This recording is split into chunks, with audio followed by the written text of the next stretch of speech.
오늘 욥기 5장 말씀 함께 살펴보며 주신 은혜 나누기를 원합니다. 우리가 지난 시간 욥기 4장에서 욥의 탄식이 아닌 사람의 말이 드디어 시작하는 것을 우리가 보았습니다. 욥의 세 친구 중에 엘리바스라는 인물이 나서서 가장 먼저 입을 열어 말하기 시작했고 우리는 그것을 들었습니다. 그의 말은 분명 틀린 말이 아니었습니다. 신앙적으로 성경적으로 잘못된 말을 하고 있는 것은 분명 아니었습니다. 그러나 그 말은 욥의 고통을 제대로 이해한 말이라고 보기에는 어려웠습니다. 욥의 고통을 이해하지 못한 채 욥의 고난에 대해서 너무 빨리 그 원인을 찾았고 너무 쉽게 그 고난에 대한 고통에 대한 결론을 내려버렸습니다. 오늘 본문 욥기 5장에서 역시 엘리바스의 말이 계속 이어지고 있는데 지금 그가 지금까지 주장했던 그 말에서 한 단계 더 앞으로 전진하는 모습을 볼 수 있습니다.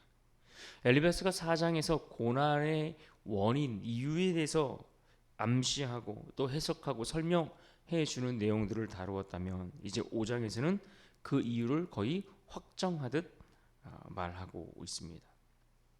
그래서 그의 고난의 이유가 이러한 것이 분명하니 너는 마땅히 이렇게 일을 해야 한다라고 그렇게 확정적인 말들을 하고 있다라는 겁니다. 본문으로 들어가서 자세히 살펴볼 텐데 1절에서 이어지는 이 엘리바스의 말을 들어보십시오. 1절입니다. 너는 부르짖어 보라 내게 응답할 자가 있겠느냐 거룩한 자 중에 내가 누구에게로 향하겠는가. 지금 엘리바스가 건네는 이 말 역시 위로의 말이라고 보기 어렵습니다. 사실상 이렇게 말하는 것과 같습니다. 내가 아무리 부르짖어도 내 편을 들어줄 자가 없다라는 이야기를 하는 것과 같습니다. 게다가 그의 일반적인 견해, 그가 지금 말하는 내용들은 일반적인 어떤 상식선에서의 견해들을 말하는 것처럼 보이지만 그러나 실상은 욥을 겨냥하고 있는 이야기들입니다. 2절을 보십시오. 분노가 미련한 자를 죽이고 시기가 어리석은 자를 멸하느니라. 여기서 말하는 어리석다라는 이 단어는 도덕적으로 타락한 자를 가리키는 말입니다. 그러니까 엘리바스가 지금 이 말을 통해 어떤 의미를 전하려고 하는 것이겠습니까? 내가 이렇게 분노하고 탄식하는 것, 욥이 이렇게 고통스럽고 분노하며 탄식하고 있는 것은 결국 욥 안에 여전히 문제가 있기 때문이다라고 그렇게 이야기하고 지적해주고 있는 말인 겁니다. 고난당한 사람에게 가장 위험한 말이 어떤 말이겠습니까? 내 마음부터 고쳐야 된다. 뭐 이런 말들 아니겠습니까? 이 말은 마치 상대에게 회개를 권면하는 말처럼 들릴 수 있습니다. 그러나 실상은 그 말이 회개로 이끌어가기보다는 오히려 고난을 견디는 그 힘을 더 빼앗는 결과만 가져다 주게 될 것입니다. 엘리바스가 계속해서 말하는 그의 말을 통해 그의 생각을 들어보십시오. 6절과 7절입니다. 재난은 티끌에서 일어나는 것이 아니며 고생은 흙에서 나는 것이 아니니라. 사람은 고생을 위하여 났으니 불꽃이 위로 날아가는 것 같으니라. 그런 지금 고난의 원인을 인간의 내부의 그 원인에 의해서 고난이 발생한다라고 그렇게 보고 있습니다. 다시 말해 자연 발생적으로 고난이 생기는 것이 아니라 인간 자신의 그 죄성, 인간이 가지고 있는 그 부패함, 그러한 부패성 때문에 이러한 고통과 고난의 문제가 찾아온다라고 말하고 있습니다. 물론 이 말은 성경적으로 맞는 말입니다. 창세기 3장에서 인간의 범죄 이후로 인간이 저주를 받아 부패함, 그 상태를 지적하고 있는 것과 일치하는 내용입니다.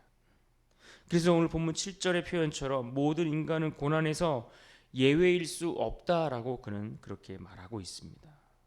그러니 이 말에 욥을 포함해서 그 누가 반박할 수 있겠습니까? 얼마나 이것이 맞는 말이고 또 지혜 있는 자들이 하는 그런 말처럼 들렸겠습니까? 그러나 자세히 보면 분명 이 말에도 문제점은 있습니다. 왜 그렇습니까? 그는 지극히 이 고난의 문제를 다루면서 굉장히 도식적이고 원론적인 차원에서 현실 상황, 그러니까 욥이 처하고 있는 그 고난의 상황들을 포함해서 이런 것들을 파악해서 완전히 단순화시켜 버리는 그러한 오류를 범하고 있습니다. 다시 말해 욥이라는 특수한 한 개인의 그 상황을 죄인이라는 범주에 다 포함시켜서 그가 당하는 그 고난에 대해서 정당화시키고 있고, 그러하게 욥은 자신에게 닥친 그 고난에 대해서 불평 없이 무조건 순응해야 된다라는 원리로 이야기하고 그것만을 요구하고 있기 때문입니다. 한마디로 고난을 인간 존재 자체, 인간에게 있는 숙명처럼 그렇게 설명하면서 그러니 억울해하지 말라라는 이야기를 하고 있는 겁니다. 인생은 원래 그런 거니까, 원래 고통스럽고 원래 괴로운 거고 원래 고난이 말 그대로 인생이야 라고 말하고 있는 것입니다. 물론 이 말은 고난이라는 주제에 대해서 설명할 수 있으리라 생각합니다. 그러나 이 말은 고난을 견딜 수 있도록 하는 말은 결코 아닙니다. 복음은 고난에 대해서 원래 그런 거야 라는 식으로 축소시켜서 말하지 않는다라는 것을 우리는 기억하고 알 필요가 있습니다. 여기서 지금 엘리바스가 자신의 생각들을 이야기하는 것들을 보십시오. 또 자기 나름대로의 처방까지 제시하는 것을 여러분 들어보십시오. 이어지는 8절을 봅니다. 이 8절에 보면 자신이 제시하는 그런 말들이 계속해서 이어지고 있는데 8절에 보시면 이렇게 말합니다. 나라면 하나님을 찾겠고 내 일을 하나님께 의탁하리라. 이 역시 겉으로 볼 때 이 문장 자체의 문제가 될 것은 아무것도 없습니다. 나라면 당연히 하나님을 찾을 것이고 내 일에 대해서 하나님께 의탁하는 것, 이것이 왜 틀린 말이겠습니까? 오히려 아주 경건하고 옳은 말이고 누가 들어도 다 이해할 수 있는 말입니다. 또 묘사하는 말들을 들어보십시오. 이번에는 하나님을 이렇게 묘사합니다. 9절에 보시면 하나님은 헤아릴 수 없이 큰 일을 행하시며 기이한 일을 셀 수 없이 행하시나니. 10절 비를 땅에 내리시고 물을 밭에 보내시며.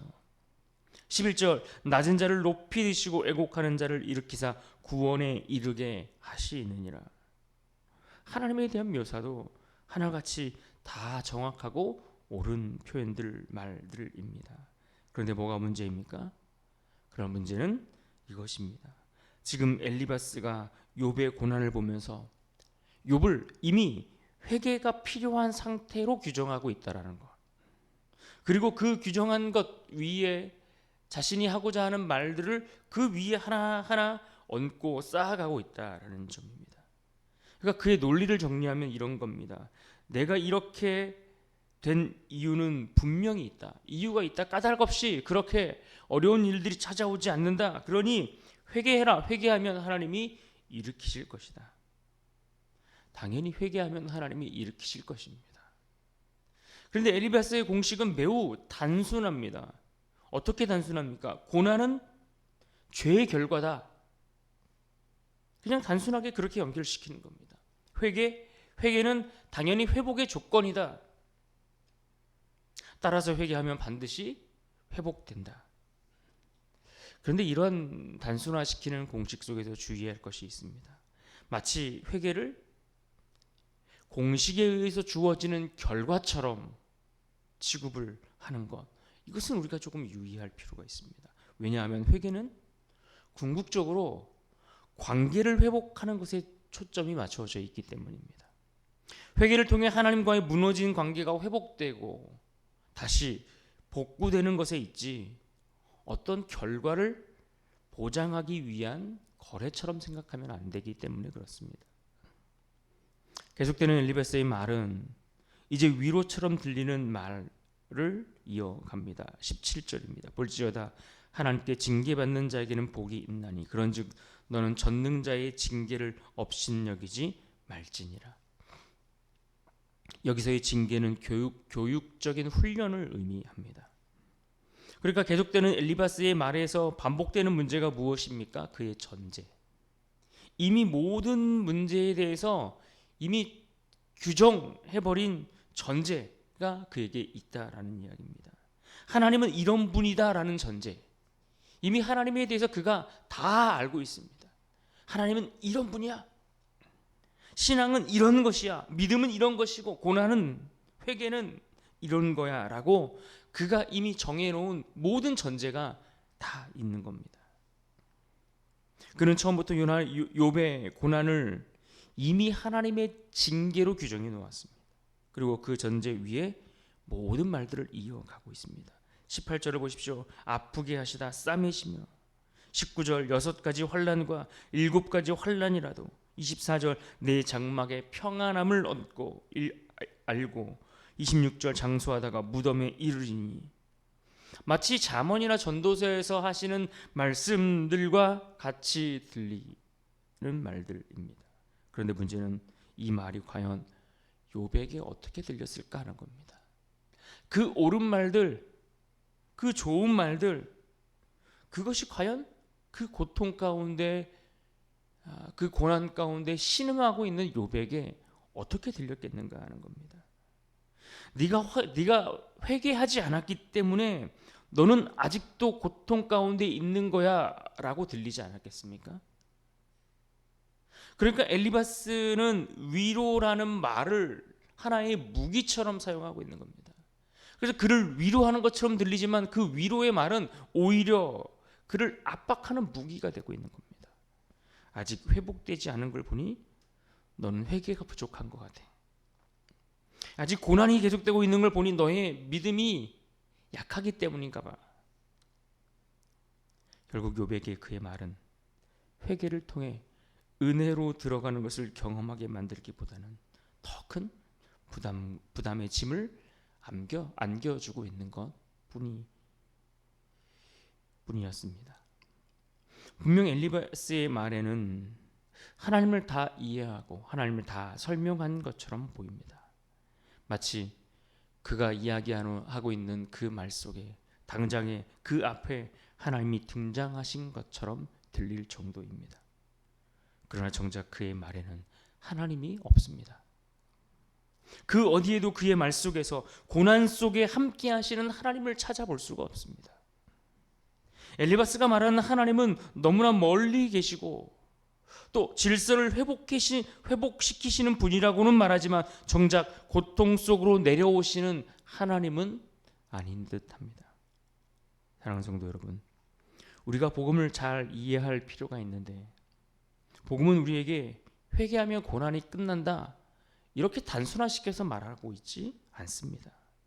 오히려 복음은 하나님께서 그 고난의 자리에 찾아오시고 내려오신다라고 말씀해 주고 있습니다.